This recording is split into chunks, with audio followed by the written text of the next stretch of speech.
എന്റെ മല്ലി 2 ദിവസം ടൂറിനൊന്നും പറഞ്ഞു പോയിട്ട് ഞങ്ങളെ തീ തീറ്റിച്ചു കളഞ്ഞല്ലോ നീ. ഒന്ന് ഫോൺ ചെയ്തൂടെ? ഇടയ്ക്ക് മൊബൈലിന് റേഞ്ച് ഉണ്ടായിരുന്നില്ല മുത്തശ്ശി, അതാ വിളിച്ചപ്പോ കിട്ടാതിരുന്നത്. ഏതെങ്കിലും ബോത്തിന്ന് വിളിക്കായിരുന്നില്ലേ? ഞങ്ങൾ എത്ര പ്രാവശ്യം ട്രൈ ചെയ്തു മല്ലിച്ചേ. അതിന് ഞാൻ ലേറ്റ് ആയിട്ടൊന്നുമില്ലല്ലോ. പിന്നെന്താ? അതല്ല, ഒരു കൂട്ടർ നിന്നെ കാണാൻ വരുന്നുണ്ട്. അതൊന്ന് വിളിച്ച് അറിയിക്കാന്ന് വിചാരിച്ചിട്ട് വല്ല രക്ഷയുണ്ടോ? ദേ, ഞാൻ എത്തിയല്ലോ. ഇനി മുത്തശ്ശി ടെൻഷൻ കള. ശരി, സംസാരിച്ച് സമയം കളയണ്ട. നീ യാത്ര ചെയ്ത് വന്നതിന്റെ ക്ഷീണമുണ്ട്. വേഗം കുളിച്ച് റെഡിയാവും. വാ.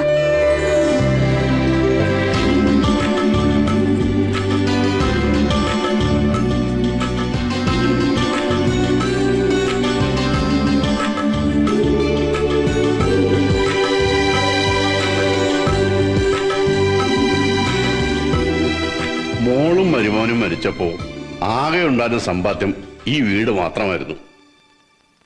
കുട്ടികൾക്ക് അവകാശപ്പെട്ട ഈ സ്വത്ത് അന്യാധീനപ്പെട്ടു പോകാതിരിക്കാനാ നാട്ടിലുണ്ടായിരുന്ന നിലവും പുറമ്പും വിട്ട് ഞങ്ങൾ ഇങ്ങോട്ട് പോകുന്നത്. കാര്യങ്ങളൊക്കെ കൃഷ്ണൻകുട്ടി പറഞ്ഞു. ഞങ്ങൾക്ക് ഒറ്റ കണ്ടീഷനേ ഉള്ളൂ, കുടുംബ മഹിമ വേണം.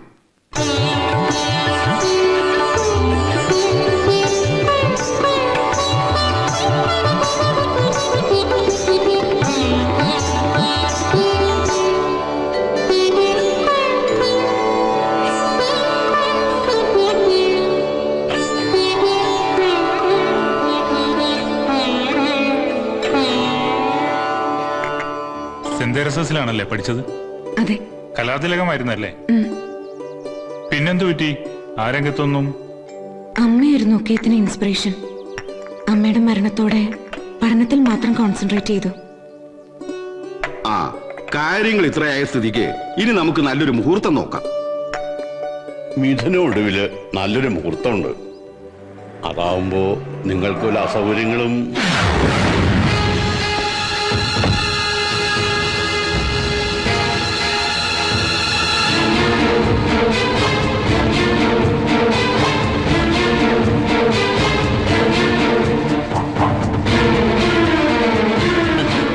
ഷാർപ്പ് ടൈമിന് തന്നെ ഞാനിങ്ങ് എത്തിയല്ലേ.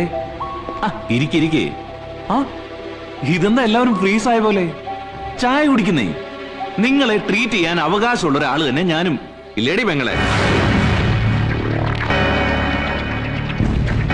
നമ്മൾ തമ്മിലുള്ള റിലേഷൻ എന്തെന്ന് പറഞ്ഞു കൊടുക്ക് നിന്റെ ഭാവി വരനോട്. അല്ലെങ്കിൽ വേണ്ട, ഞാൻ തന്നെ വെളിപ്പെടുത്താം. കേട്ടോളയാ, കോളേജ് ലൈഫ് മുതൽ എന്റെ അച്ഛന്റെ ആവേശമായിരുന്നു ഇവരുടെ അമ്മ ഗായത്രി വാര്യർ. കാഴ്ചയിലും പെരുമാറ്റത്തിലും സമർത്ഥയായിരുന്നതുകൊണ്ട് അച്ഛൻ ഒരു ഭാവം അതിലങ്ങ് വീണുപോയി. അതിലുള്ളതാ ഈ 2 എണ്ണം.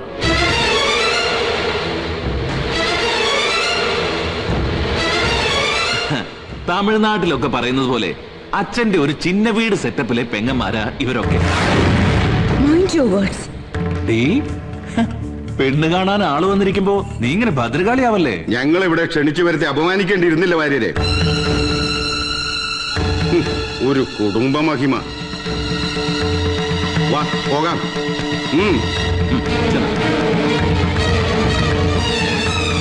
അച്ഛന്റെ വീരകൃത്യങ്ങൾ വിളമ്പി അവരെ ഇറക്കി വിട്ടപ്പോ സമാധാനമായില്ലേ? നിന്നെ അവരെങ്ങാനും കെട്ടിയെടുത്തോണ്ട് പോയാ ചോദിക്കാനും പറയാനും ഒക്കെ ഭർത്താവും ബന്ധുക്കളുമായി പലരും അവതരിക്കും. അതുകൊണ്ട് ഈ വീടും പറമ്പും വിൽക്കുന്നത് വരെ നിന്റെ കഴുത്തിൽ താലി കെട്ടാൻ ഞാൻ ആരെ അനുവദിക്കില്ല.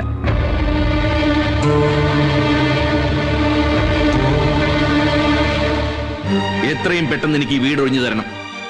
അച്ഛന്റെ കീപ്പിന്റെ മക്കളെ തെരുവിലേക്ക് ഇറക്കി വിട്ടെന്നുള്ള പരാതി ഒഴിവാക്കാൻ വേണ്ടി മാത്രം ഒരു വാടക വീട് സംഘടിപ്പിക്കുന്നത് വരെ ഞാൻ സമയം തരാം. ഈ വീട് എന്റെ അമ്മയ്ക്ക് അവകാശപ്പെട്ടതാ. എന്തിന്റെ അവകാശമാടി? എന്റെ അച്ഛന് നിന്റെ അമ്മ പാവരിച്ചതിന്റെ അവകാശം. അമ്മയെ പറഞ്ഞാലുണ്ടല്ലോ, നരകിച്ച് ചെത്ത നിന്റെ തള്ളയുടെ സ്വഭാവം കാണിക്കാതെ ഇറങ്ങിപ്പൊയ്ക്കോളണം. ഇല്ലെങ്കിൽ എല്ലാത്തിനും ഒഴിപ്പിക്കും.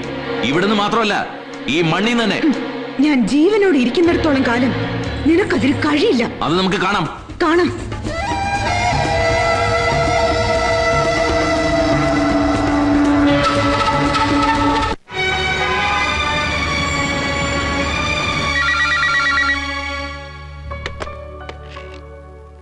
ഹലോ മാഡം, ശരവണൻ എത്തിയിട്ടുണ്ട്. ആ, വരാൻ പറയൂ. Okay madam.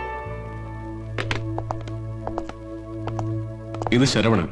ഞാൻ തങ്കപ്പൻ, ഓട്ടോ തങ്കപ്പൻ. ഇവിടെ AC ഇല്ലല്ലേ? അത്രയ്ക്ക് ചൂടില്ല. കാര്യങ്ങളൊക്കെ രാജമ്മേനും പറഞ്ഞറിഞ്ഞിരിക്കുമല്ലോ. ചിലതൊക്കെ. കൊച്ചിയിലെ മറ്റു ഫൈനാൻസിംഗ് എസ്റ്റാബ്ലിഷ്മെന്റുകൾക്ക് നൈനാൻസ് ഫൈനാൻസ് ഒരു ഭീഷണിയാകുന്നു തോന്നിയപ്പോ ചിലർ കമ്പനി പൊളിഞ്ഞുവെന്ന് വാർത്തകൾ പരത്തി. അതായിരുന്നു എല്ലാത്തിന്റെയും തുടക്കം.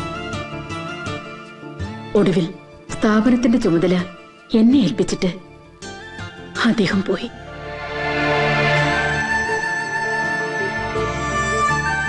പിന്നെ ആരും ലോൺ തിരിച്ചടയ്ക്കാതായി.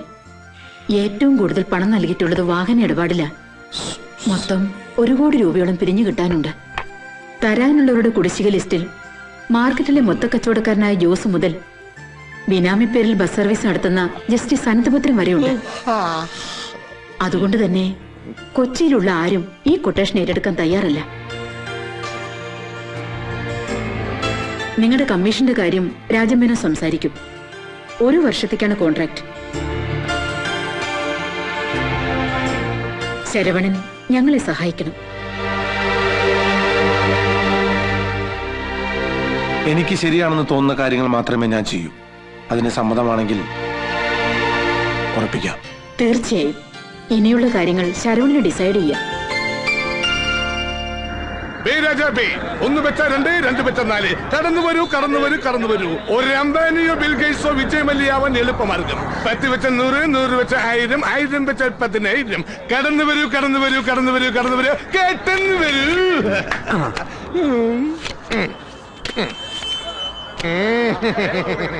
ഇതാ സുഹൃത്തുക്കളെ, ഒരു ദരിദ്ര വയസ്സൻ സുൽത്താനായി മാറിയിരിക്കുകയാണ്. ആർക്കും വെക്കാം, എപ്പോഴും വെക്കാം, എങ്ങനെയും വെക്കാം, എവിടെയും വെക്കാം.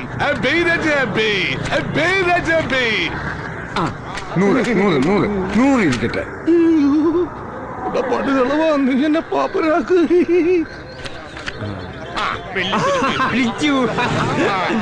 നിങ്ങളുടെ സമ്പന്നതയിലേക്കുള്ള വഴി തെളിഞ്ഞിരിക്കുന്നു. 10 വെച്ച 100, 100 വെച്ച 1000.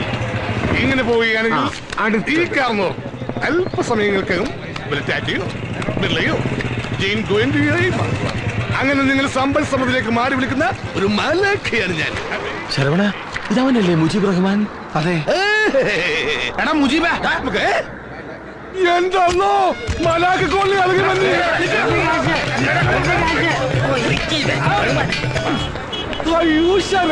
അയ്യോ ശരവണനല്ല, PK ശരവണൻ. തങ്കപ്പേട്ടൻ, എല്ലാവരും ഉണ്ടല്ലോ. എന്താ വിശേഷിച്ച് എപ്പെത്തി? ഇപ്പൊ എത്തിയുള്ളൂ. എന്തായാലും നിന്റെ ഈ പുതിയ വേഷം കൊള്ളാം.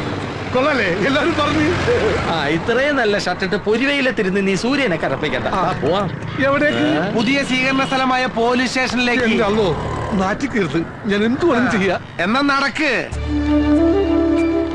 മലാകക്കോളിൽ നിന്ന് ഞാൻ പിടിച്ചു കൊടുത്ത ചിട്ടിപ്പണവുമായി സേവന കുറീസിന്റെ മുതലാളി രാധാകൃഷ്ണൻ മുങ്ങിയപ്പോ എനിക്ക് ഇതല്ലാതെ വേറെ വഴിയില്ലായിരുന്നു. ഇവിടെ വന്ന് ഗതിയില്ലാതായപ്പോഴാ മുച്ചീട്ടുകൾക്ക് ഇപ്പം ബ്രോക്കർ പണി തുടങ്ങിയത്. ശരിക്ക് പറഞ്ഞാൽ ജീവിക്കാൻ മറ്റു മാർഗമില്ലാത്തതുകൊണ്ടാ ഈ തരിയുടെ പണിയൊക്കെ. അതൊക്കെ പോട്ടെ, നിങ്ങൾ എന്താ ഇവിടെ? കാര്യങ്ങളൊക്കെ പറയാം. അതിനു മുമ്പ് ഞങ്ങൾക്ക് താമസിക്കാൻ ഒരു വീട് വേണം. വീടോ? അതെ, നല്ല 1-ാം തരം തറവാടികൾക്ക് താമസിക്കാൻ പറ്റുന്ന വീടായിരിക്കണം. അപ്പൊ നിങ്ങൾക്ക് താമസിക്കാനല്ലേ? എന്താടാ സാറേ, ഞങ്ങക്ക് വാടികളാകാൻ പറ്റില്ലേ? ഈ തറവാടി കോലം കൊണ്ട് ചെന്നാലേ കടയിൽ പൊതിഞ്ഞു വെച്ചേക്കല്ലേ വാടകയ്ക്ക് വീട്. വീട് പൊതിഞ്ഞ പാക്കറ്റില് വെച്ചേക്കട്ടെ, നിനക്ക് ഞങ്ങൾക്ക് ഒരു വീട് സംഘടിപ്പിച്ചു തരാൻ പറ്റുമോ? ഇതിപ്പോ ബ്രാൻഡ് ഷോപ്പിൽ ചെന്ന് ബ്രാൻഡ് കൊണ്ടുവന്ന് ചോദിക്കുന്ന പോലെ ആയല്ലോ. എനിക്ക് ഇത് തന്നെയല്ലേ പണി. അതെ, എന്ത് റേഞ്ച് വേണം? റേഞ്ചോ? എത്ര വരെ വാടക കൊടുക്കാമെന്ന്? Low class, middle class, high class, balcony, വാടകക്കോ പണയത്തിനോ? സംഗതി ഏതായാലും വേണ്ടില്ല, വീട് നന്നായിരിക്കണം.